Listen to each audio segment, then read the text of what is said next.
Okay? Sacramento, Nick, you're on the Savage Nation. Go ahead, please.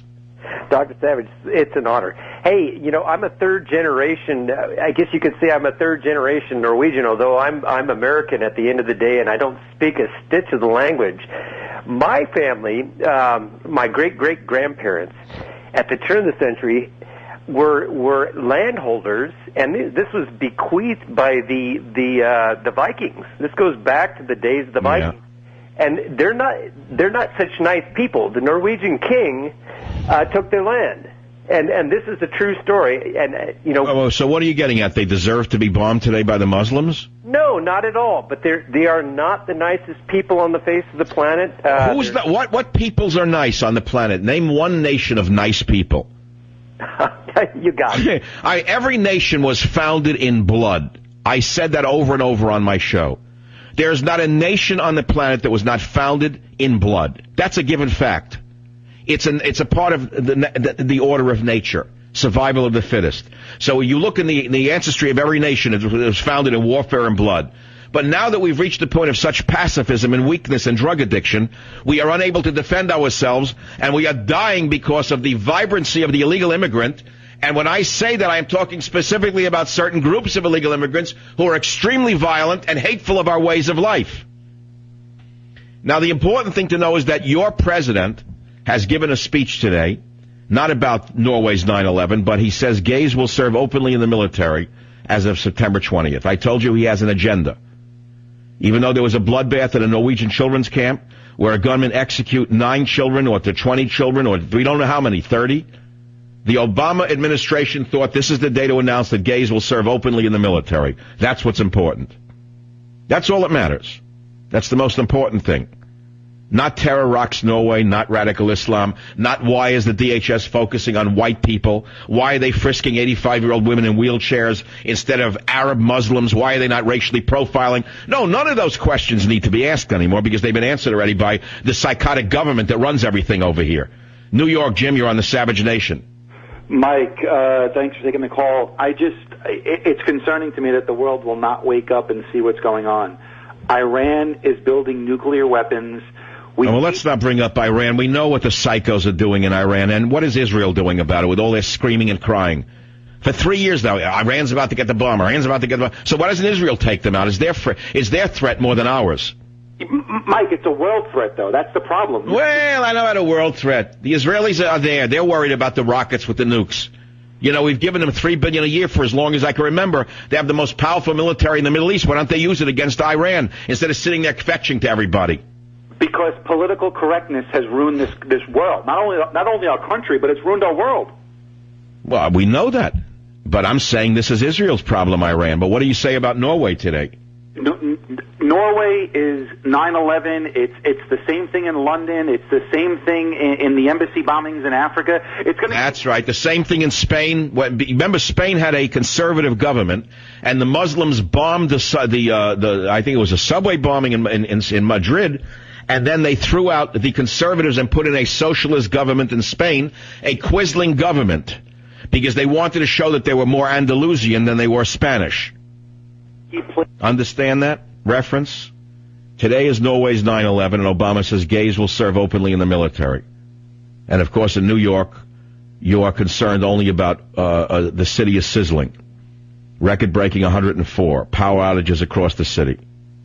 City has also broken energy consumption records. Air conditioners cranking out full blast with the copper thieves trying to get into the guts of the machines.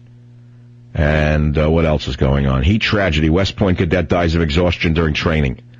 Well, they should make it a gentler training. That shows that the machismo must be put to rest in America. We should no longer have any kind of tough training in the military.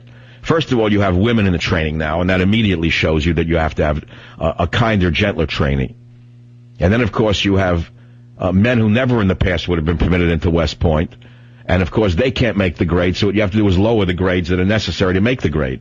You don't keep the standards up. In fact, you should take down the statue of General MacArthur at West Point and put up a statue of General Obama as the new symbol of West Point rather than the old symbol. I mean, after all, when Obama came into the Oval Office, the first thing to do was get rid of a bust of Winston Churchill, because Winston Churchill represented the evils of the British Empire and colonialism. And I think West Point, in order to show its tolerance and openness and humanity, should take down the beautiful bronze of General MacArthur and probably, I don't know, melt it down and either put up a bust of Janet Reno or Big Sis. They could put one up at West Point of Big Sis. Or Hillary Clinton in one of her pantsuits they should put up there at West Point. No, Madeleine Albright, perhaps. Madeleine Albright, the great ex-Secretary of State, now a quisling working for the businesses of China to see how many different businesses she could peddle into this country and how much she could make sure we don't put any embargoes on Chinese goods. You hear a former Secretary of State. Oh, my God, a country upside down.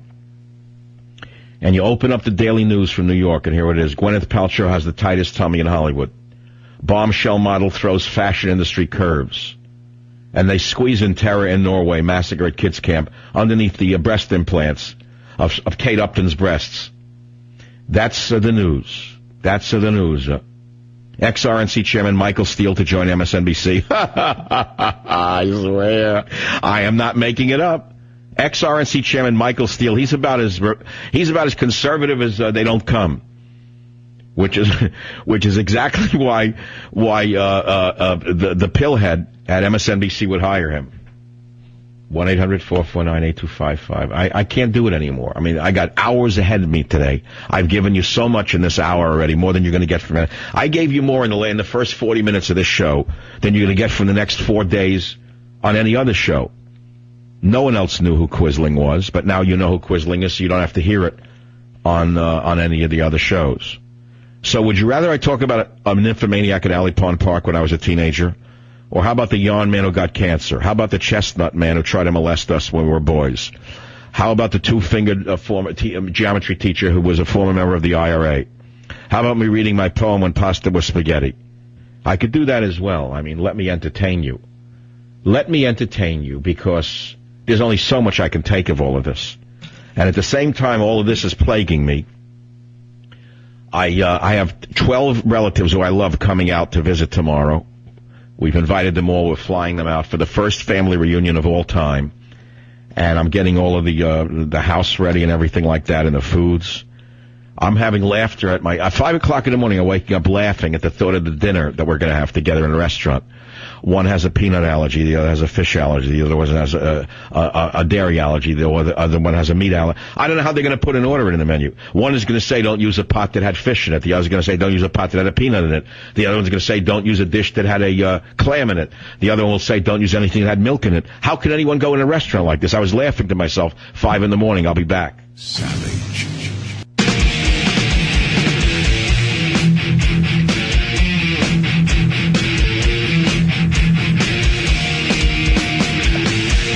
So in the middle of worrying about Norway's 9/11 and the killing of 9, 10, 11, 20, 30 Norwegian children by radical Muslims, my mind is also on my regular life. And I have my whole family flying in next week. I brought them in. I'm bringing them in because we're all getting older and I want to get together, you know. But I'm thinking about the dinner together. As I say, I don't know how it's going to work in a restaurant. I'm trying to figure this out. I'm a pretty bright guy, but I don't know how anyone could prepare a dinner for my family. One is allergic to nuts. The other is allergic to dairy. The other is allergic to fish. The other is allergic to shrimp.